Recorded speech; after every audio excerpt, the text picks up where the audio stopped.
오늘 우리에게 주시는 말씀입니다. 마가복음 5장 21절에서 43절 말씀입니다. 마가복음 5장 21절에서 43절 말씀, 우리 조금 길지만 교독하겠습니다. 예수께서 배를 타시고 다시 맞은편으로 건너가시니 큰 무리가 그에게로 모이거늘 이에 바닷가에 계시더니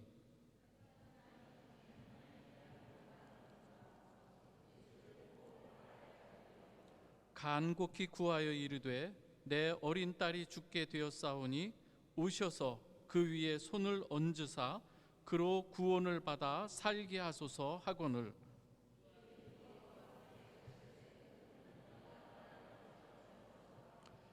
열두 해를 혈루증으로 알아온 한 여자가 있어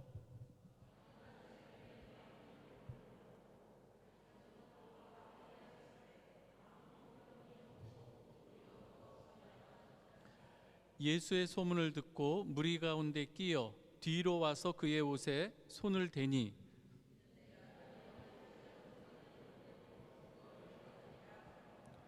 이에 그의 혈루 근원이 곧 마름에 병이 나은 줄을 몸에 깨달으니라.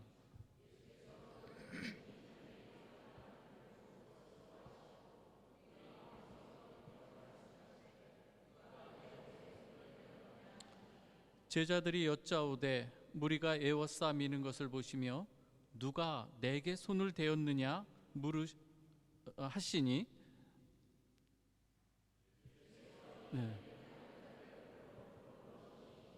여자가 자기에게 이루어진 일을 알고 두려워하여 떨며 와서 그 앞에 엎드려 모든 사실을 여쭈니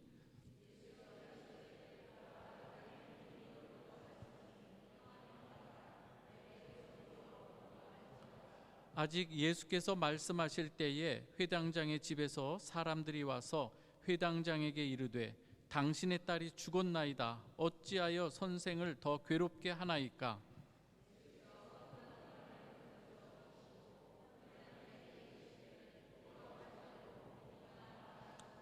베드로와 야고보와 야고보의 형제 요한 외에 아무도 따라옴을 허락하지 아니하시고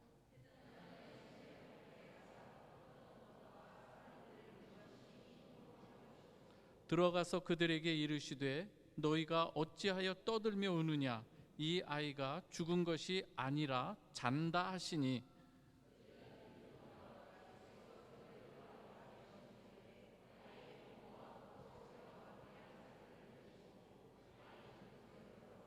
그 아이의 손을 잡고 이르시되 달리다굼 하시니 번역하면 곧 내가 네게 말하노니 소녀야 일어나라 하심이라.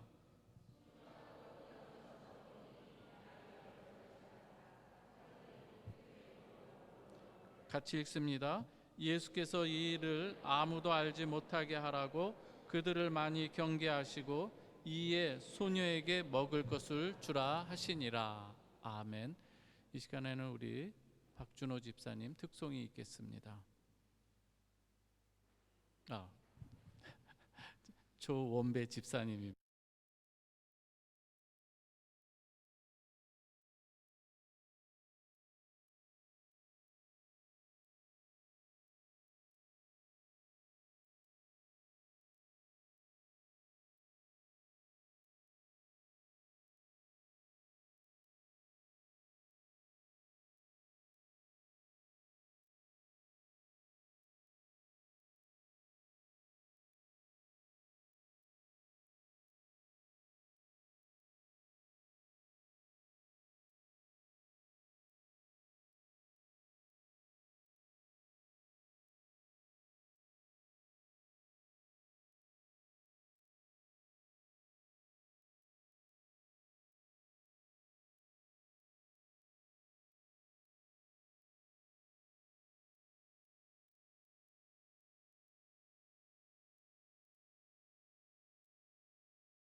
여러분들은 인생을 살아가는 동안 뜻하지 않게 생의 절박한 문제를 만날 때가 있습니다.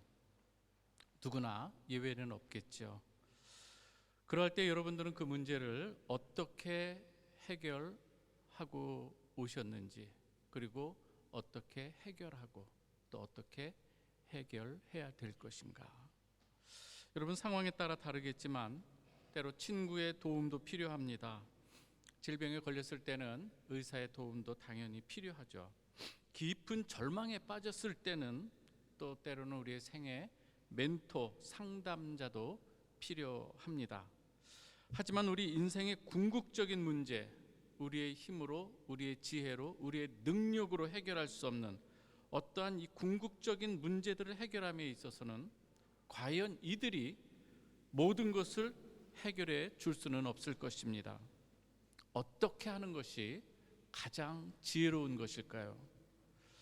오늘 우리가 읽은 본문에는 이 고통스러운 일을 겪는 이 두 사람이 등장하는 것을 볼 수가 있습니다.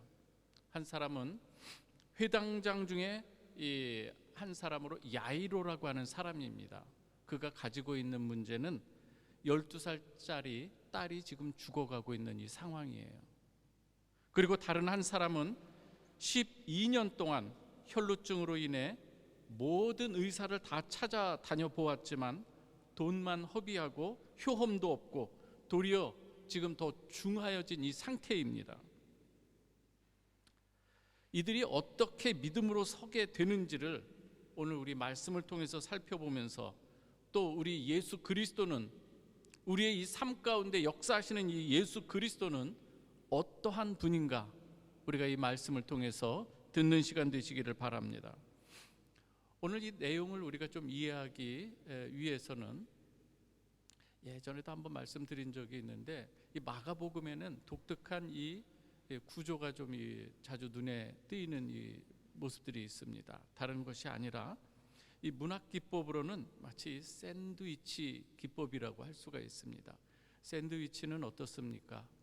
빵이 있고 그 위에 내용물이 있고 그 위에 또 빵이 있지 않습니까? 오늘의 이 본문의 이 구조도 마찬가지인데요. 이 한 사건의 그러한 이 진행 속에서 다른 사건이 이렇게 그 안에 들어가 있는 이 구조입니다. 회당장 야이로가 자기의 딸이 죽는 것을 안타까워하며 주님 앞에 요청을 하죠. 그래서 자기 집으로 지금 모시고 가는 가운데, 그 가운데 혈루병 걸린 여인의 사건이 들어와 있는 거예요. 그리고 그 사건 다음에 다시금 또 야이로의 집으로 진행해 가는 이 구조인 것이죠. 여러분, 우리가 이 샌드위치를 먹을 때는 한꺼번에 이렇게 물어 먹는 것처럼 이 겉에 있는 빵과 안에 있는 이 속을 함께 우리가 먹을 때 거기서 맛이 나는 것처럼, 오늘 본문도 상호 보완적으로 때로는 서로 대조하고 비교해 가면서 이 본문을 읽을 때에 조금 더 우리에게 이 본문이 주는 메시지를 잘 살펴볼 수가 있습니다. 먼저 이 가운데 부분에 해당하는 혈루증 걸린 이 여인의 이 사건을 중심으로 우리가 회당장 야이로의 사건을 함께 또 살펴보도록 하겠습니다. 오늘 26절에서 27절은 이 여인이 주님 앞에 나오는 모습이에요. 우리 한번 같이 읽어보도록 하겠습니다. 함께 읽겠습니다. 시작. 12해를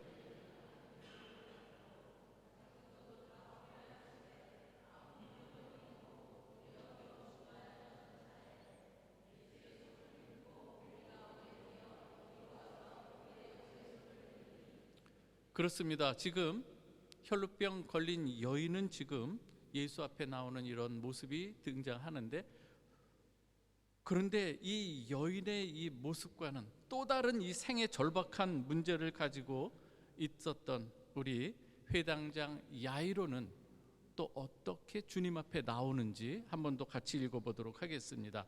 이 나오는 이 모습을 한번 비교하며 대조하면서 읽어보도록 할 텐데요. 22절과 23절 한번 더 같이 읽어보겠습니다. 시작. 회당장 중에 하나인 야이로라 하는 이가 와서 예수를 보고 발 아래 엎드려 간곡히 구하여 이르되 죽게 되었사오니 오셔서 그 위에 손을 얹으사 그로 구원을 받아 살게 하소서 하거늘. 자, 먼저 이 회당장 야이로는요, 예수님 앞에 나올 때에 공개적으로 나와요.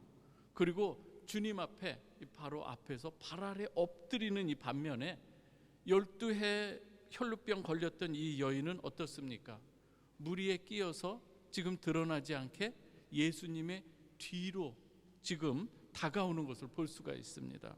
그리고 회당장 야이로는요, 예수께 부탁하기를, 주님 직접 오셔서 죽어가는 저의 딸 위에 손을 얹으사 그로 구원을 받아 살게 하소서, 이렇게 요청하는 반면에 이 여인은 어떻습니까? 차마 이 이야기를 못하고 내가 그의 옷에만 손을 대어도 구원을 받으리라, 속으로만 생각하는 거예요. 그리고 믿음으로 옷에 손을 대는 이 모습인 것이죠. 또 하나 우리가 살펴볼 수 있는 것은 회당장 야이로는 당시의 그 남자로서, 그리고 그 직분을 볼 때도 그래도 명망 있는 이 사람인 거예요. 그런데 혈루병 걸렸던 여인은 이름도 없어요. 또 성도 몰라요. 그냥 여인이에요.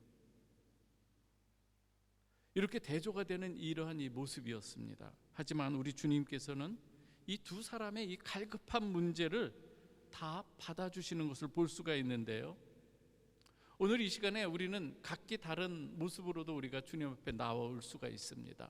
주님 앞에 나오는 방식도 다를 수가 있어요. 어떤 사람은 적극적일 수 있고 어떤 사람은 좀 소극적일 수도 있어요. 그런데 우리 주님께서는 다 받아주시죠. 가난한 마음으로 오직 주님만을 바라보며 갈급한 심령으로 나오는 이 사람을 우리 주님께서는 남녀노소 빈부 격차를 막론하고 들어주시고 응답해 주시는 분임을 믿으시기 바랍니다. 물론 이 해결해 주시는 이 시점과 이 방법은 각기 다를 수가 있어요. 그러나 우리 주님께서는 우리의 삶에 있는 그 문제를 결코 외면하시는 분은 아니라는 것이죠. 사랑하는 우리 성도 여러분, 이 시간도 우리 주님께서는 여러분에게 수고하고 무거운 짐진 자들아 다 내게로 오라, 내가 너희를 쉬게 하리라. 때로 우리는 다양한 이 부분에 있어서 때로는 스트레스로, 때로는 이 무거운 짐으로, 해결되지 않는 여러 가지 일들로 우리는 무거운 마음을 가지고 살아갈 때가 있습니다. 그 모습 우리 주님께서 아십니다. 그리고 부르실 때에 여러분 그 주님 앞에 믿음으로 나아오시는 여러분 되시기를 바랍니다. 이렇게 주님의 초청이 있는데도 불구하고 문제는 무엇인가 하면, 기도해야 되는 거 우리는 지식적으로 너무 많이 해요. 어려운 문제 있을 때 어떻게 해야죠? 어린아이도 대답해, 예, 기도해야죠. 그러나 정작 기도의 자리로 나오는 사람들은 많지 않다는 거예요. 여러분들이 살아가는 동안 일어나는 여러 가지 일들이 있습니다. 오늘의 이 본문에 이르기까지 앞단락에서는 여러 일들이 있어요. 제자들이 주님과 함께 배를 타고 가는 가운데 큰 풍랑이 일고 물결이 배를 침몰할 정도로 지금 들어오는 이 상황인 거예요. 그러한 일도 있는 것이고요. 또 거기에서 무덤사에 있는 이 귀신 들린 자, 어찌할 수 없는 이러한 이 상황 가운데 사로잡혀 있는 이 사람들도 있는 것을 볼 수가 있습니다. 사탄이 우리를 시험에 들게 하고 그 권세가 우리를 삼키려 할 때에 모든 시험을 이기신 그 주님 의지하며 기도하는 여러분 되시기 바랍니다. 풍랑일 때도 마찬가지인 거죠.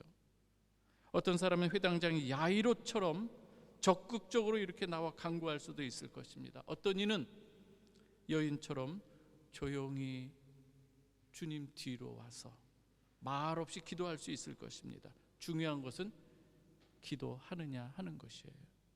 어떤 문제든지 주님만 바라보며 가난한 심령으로 나와서 응답받고 해결받는 우리 모든 여러분 되시기를 주님의 이름으로 축원합니다. 혈루병 걸렸던 여인이 속으로 생각했죠. 그의 옷에만 손을 대어도 구원을 받으리라. 그러면서 믿음으로 주님의 옷자락에 손을 댑니다.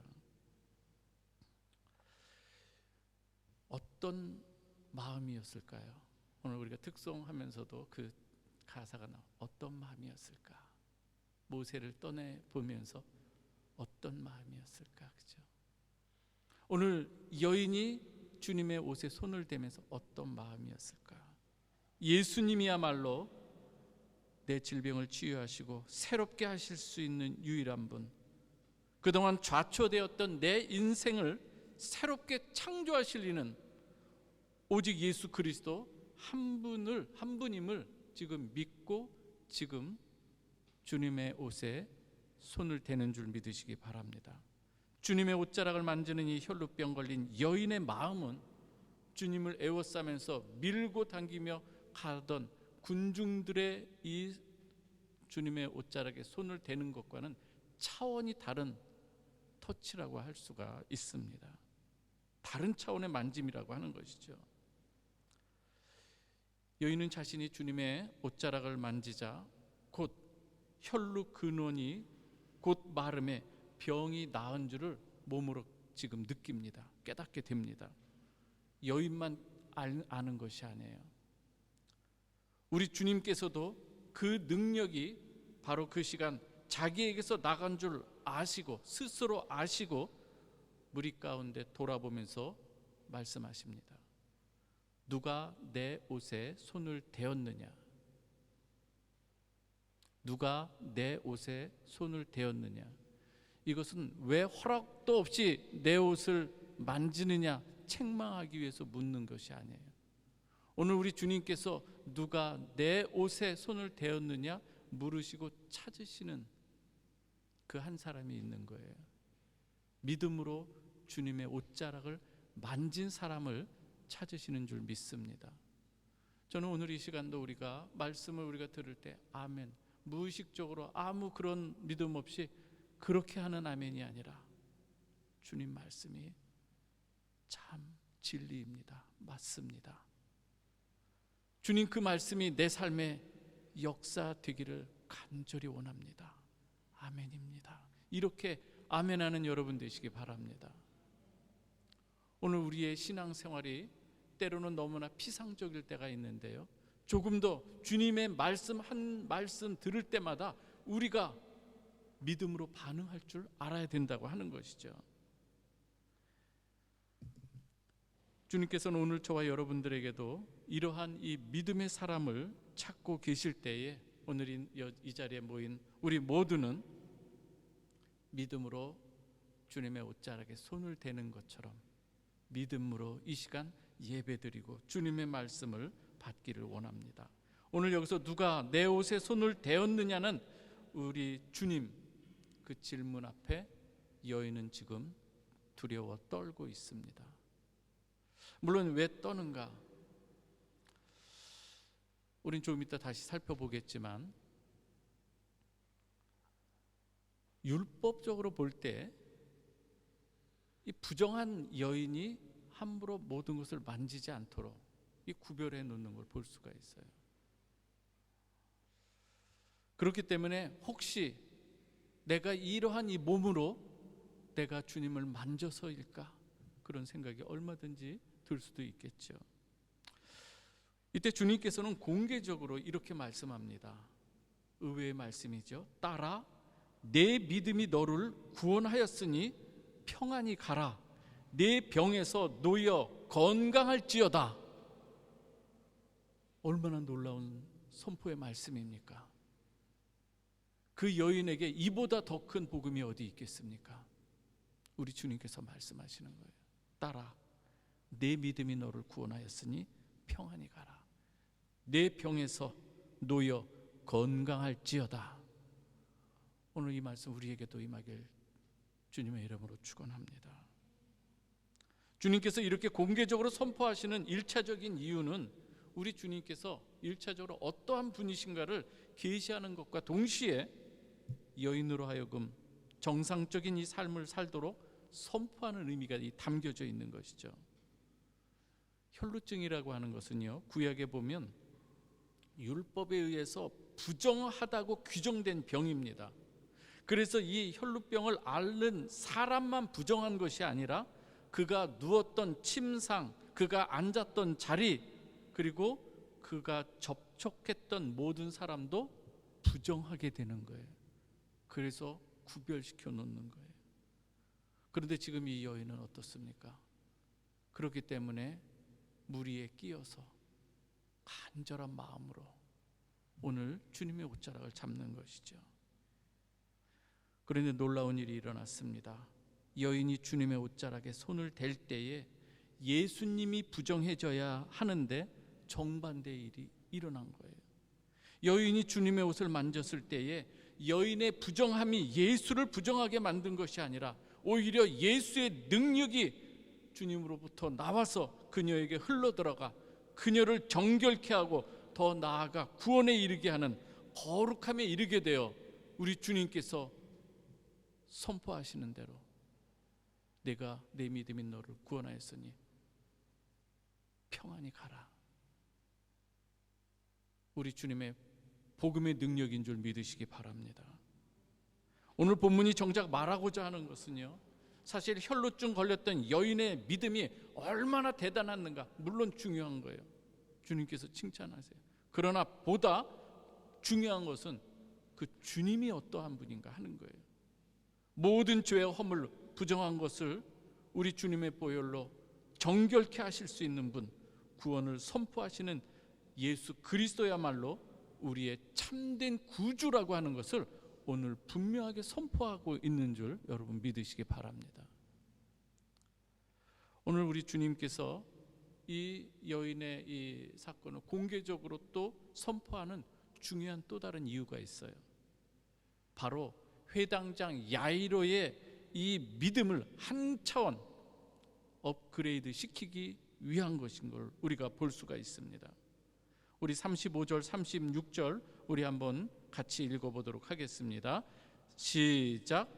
아직 예수께서 말씀하실 때에 회당장의 집에서 사람들이 와서 회당장에게 이르되 당신의 딸이 죽었나이다. 어찌하여 선생을 더 괴롭게 하나이까? 예수께서 그 하는 말을 곁에서 들으시고 회당장에게 이르시되 두려워하지 말고 믿기만 하라 하시고. 사실 이 여인도 두려워하는 상황 가운데서 우리 주님께서 선포하시면서 내 병에서 놓아 평안히 가라 말씀하시는 걸 야이로도 듣게 된 것이죠. 주님께 오직 한 가닥 희망을 걸고 집으로 바삐 향하던 중에 혈루병 걸린 이 여인과의 이 문제, 야이로의 입장에서는 지금 한시라도 바쁜 거 아니겠습니까? 그러한 가운데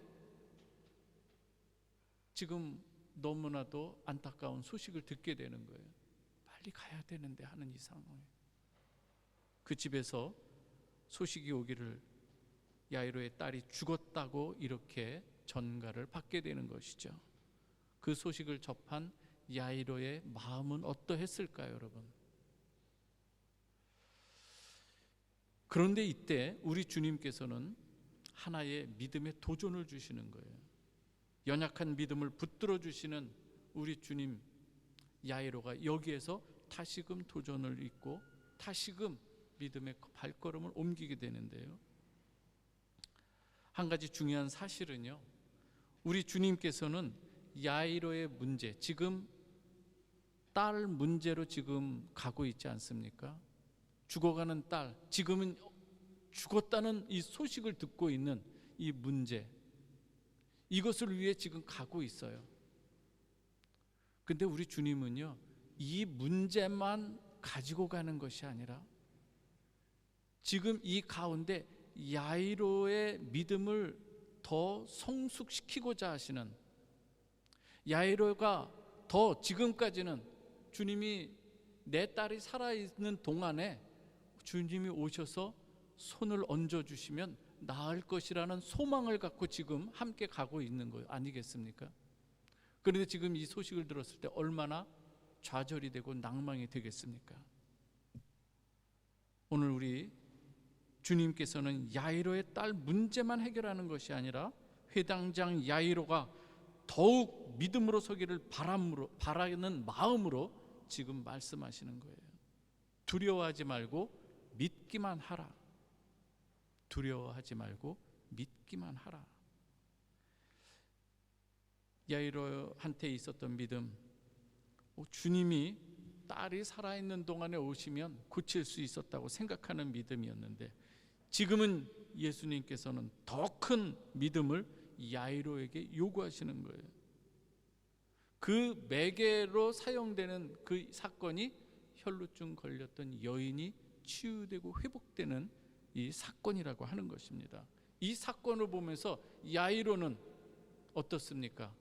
그 믿음을 주님께서 귀히 보시고 그 여인의 문제를 해결해 주시는 그 주님, 인간의 힘으로 도저히 할 수 없었던 그 일을 해결해 주시는 그 주님을 보면서 다시금 주님의 말씀 의지하여 나아가는 것을 볼 수가 있습니다.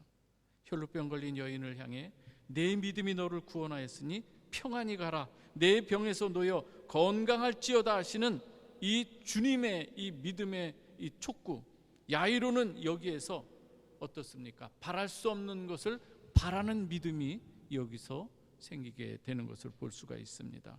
사랑하는 우리 성도 여러분, 우리의 눈에는 모든 것이 끝나버린 상황처럼 보일 때가 있습니다. 그러나 주님께서 아직 아니다, 아직 끝나지 않았다 하시면 여러분 끝나지 않은 줄을 믿으시기 바랍니다. 주님이 아직이라고 말씀하시면 소망이 있는 줄 믿으시기 바랍니다. 오늘 37절에서 43절은요, 드디어 주님께서 야이로의 집에 도착하셔서 어떻게 딸을 살리시는가를 잘 보여주고 있습니다. 주님께서는 이제 무리가 에워쌀 때 이제는 무리가 더 이상 따라오지 못하도록 이제는 말씀하시고 허락지 않으십니다. 그 다음에 베드로와 야고보와 그 형제 요한만을 데리고 회당장 야이로의 집에 들어가게 되죠. 들어가니 어떤 일이 있습니까? 딸이 죽었으니 통곡하는 소리가 당연히 들리겠죠. 그럴 때 우리 주님 말씀합니다. 어찌하여 우느냐? 이 아이가 죽은 것이 아니라 잔다, 이렇게 말씀합니다. 정상적인 사람이라면 당연히 무슨 말도 안 되는 소리입니까? 죽었는데. 근데 우리 주님께서, 물론 성경에서 잔다라고 하는 것은 죽음의 메타포로도 많이 사용되는데, 우리 주님께서 여기서 잔다라고 하는 것은 다시 깨어 일으킬 수 있다는 것을 염두에 두고 하시는 말씀 아니겠습니까? 나사로를 살리신 우리 주님 아니시겠습니까? 사람들은 다 비웃는 이 상황입니다. 어찌 보면 인간의 생각으로는 당연합니다. 하나님께서 99세 된 아브라함과 사라에게 말씀합니다. 명년에 내게 아들이 있을지어다. 어떤 반응이었습니까? 비웃지 않습니까? 내 경수가 다 끊어졌는데 무슨 아들은 무슨, 비웃는 거예요. 그러나 하나님께서는 인간의 이 비웃음 속에서도, 불신 가운데서도 하나님께서 작정하신 뜻은 반드시 이루어 가시는 하나님이신 줄 믿습니다. 오늘 여기서 말씀하시는 걸 볼 수가 있어요. 죽은 것이 아니라 잔다, 그러면 깨어 일어나게 하신다는 이 말씀 아니겠습니까? 비웃는 그들을 다 내보내십니다. 아이의 부모와 또 자기와 함께한 자들만 데리시고 아이 있는 곳으로 들어갑니다. 아이의 손을 잡습니다. 그리고 달리다 쿰, 그렇게 말씀합니다. 소녀야 일어나라, 이 말씀인 것이죠. 12살 된 이 여자아이가 일어나서 걸을 때에 많은 사람들이 크게 놀랍니다. 사랑하는 우리 성도 여러분, 오늘 이 본문 가운데 우리 주님이 어떠한 분인가를 다시 한번 보여주는데요, 우리의 이 부정함, 죄와 허물들을 얼마든지 우리 주 예수 그리스도의 보혈로 정결케 하시고 우리를 의롭다 하시는 이 분임과 동시에 또한 생사화복을 주관하시고 우리의 모든 생명까지도 우리 주님의 손에 달려 있음을 오늘 보여주고 있는 것이죠. 생사화복을 주관하시는 분이라는 거예요. 마지막으로 한 부분만 더 살펴보도록 하겠습니다. 오늘 본문에 들어있는 이 메시지 중에 하나는 무엇인가 하면요, 오늘 본문에 여러분들 회당장의 딸이 지금 몇 살이죠? 12살이에요. 혈루병 걸렸던 여인이 몇 년 동안 고생을 하죠? 12해예요. 이상하게 성경에는 이렇게 12, 12이라고 하는 숫자가 종종 등장합니다. 12는 하나님의 백성을 대표하는 숫자이기도 합니다.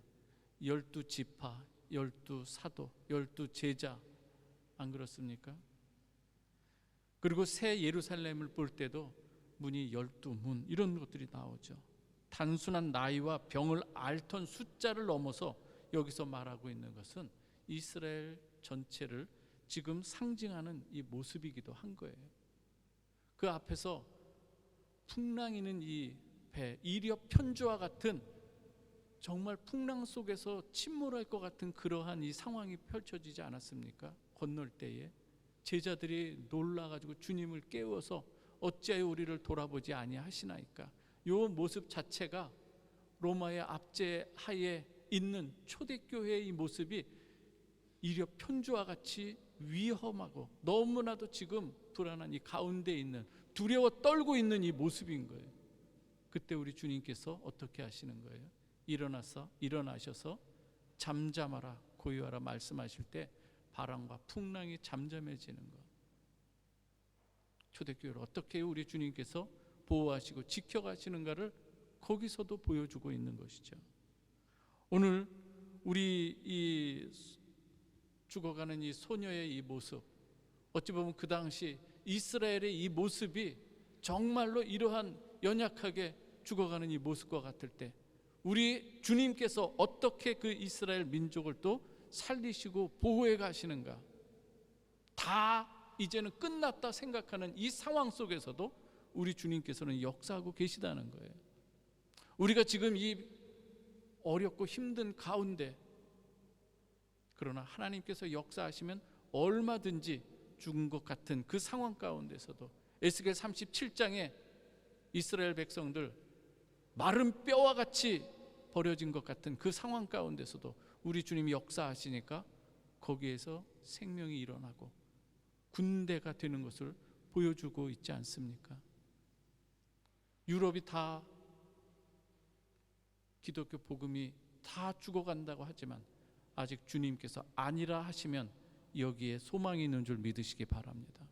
함부로 판단하고 우리는 끝내서 그렇게 생각하면 안 되는 거예요. 얼마든지 주님께서 함께 하시면 거기에서 새 창조의 역사가 일어나는 줄 믿으시기 바랍니다. 우리 교회, 또 이곳에 있는 모든 이 교회도 마찬가지예요. 오늘 우리가 바라봐야 될 그분은 누구신가 하는 거예요. 12살에 또 죽어가는 소녀뿐만 아니라 12해 혈루병을 앓는 이 여인, 이스라엘 공동체 내에 때로는 이 부정함들, 정말 정결케 돼야 될 이 부분들, 우리 주님께서 역사하실 때에 가능한 줄 믿습니다. 우리 주님은 택한 우리의 성도 한 사람 한 사람도 지키시고 우리 공동체도 지켜가시며 택한 민족을 끝까지 돌보시는 참된 목자이며 만물까지도 다스리시는 만왕의 왕이라는 것을 성경 복음서에서는 누누이 보여주고 있는 것이죠. 복음이신 예수 그리스도는 하나님의 본체시고 형상이시고 우리를 구원하시는 능력의 메시아인 줄 믿으시기 바랍니다. 우리 사랑하는 성도 여러분들이요, 어쩌면 우리의 상황이 지금 내가 처한 이러한 이 모습이 오늘 본문에 나오는 이 12살 어린 소녀나 부정한 혈루병 걸린 여인의 상황일 때 우리는 어떻게 하는 것이 가장 지혜로운 것일까요? 누구에게도 말할 수 없는 고민이 있을 수가 있습니다. 얼마나 힘드십니까? 누구에게 나아가야 되겠습니까? 믿음으로 주님께 나아가는 여러분 되시길 다시 한번 주님의 이름으로 축원합니다. 두려워하지 말고 믿기만 하라는 이 말씀, 우리에게도 주시는 말씀인 거예요. 우리 함께 기도하며 일어서십시다. 공동체에게 주시는 이 사명, 복음의 사명을 위해서 우리는 그 주님이 복음이 주신 사명도 있는데 죽어가고 있는 이 모습일 때 다시 일어나야 되지 않겠습니까, 여러분? 우리 한 말씀 읽고 마무리하도록 하겠습니다. 우리 빌립보서 4장 6절에서 7절 말씀 우리 한 목소리로 같이 읽겠습니다. 시작. 아무것도 염려하지 말고 다만 모든 일에 기도와 간구로 너희 구할 것을 감사함으로 하나님께 아뢰라. 그리하면 모든 지각에 뛰어난 하나님의 평강이 그리스도 예수 안에서 너희 마음과 생각을 지키시리라. 주님께 믿음으로 나아와 믿음으로 기도하는 가운데 여러분 개인적으로도 공동체적으로도 우리 나라와 민족이 또 하나님 앞에서 큰 은혜 받는 그런 역사가 일어나길 주님의 이름으로 축원합니다. 기도하겠습니다. 아버지 하나님 감사합니다. 주님께서 오늘 우리에게 새로운 믿음의 도전을 주시는 줄 믿습니다. 아버지 하나님, 우리가 진정으로 주님 의지하는 마음으로 아멘으로 화답하는 우리 모두가 되게 하여 주옵소서. 주님의 옷자락 만지는 그 심정으로 우리가 하나님 앞에 기도하며 나아갈 때 하나님께서 역사하실 줄 믿습니다. 우리 사랑하는 우리 공동체 안에 여러 가지 많은 일들 주님께 올려드려올 때 주님이여 주님 보시기에 선하게 역사하여 주옵소서. 예수 그리스도의 이름으로 기도하옵나이다. 아멘.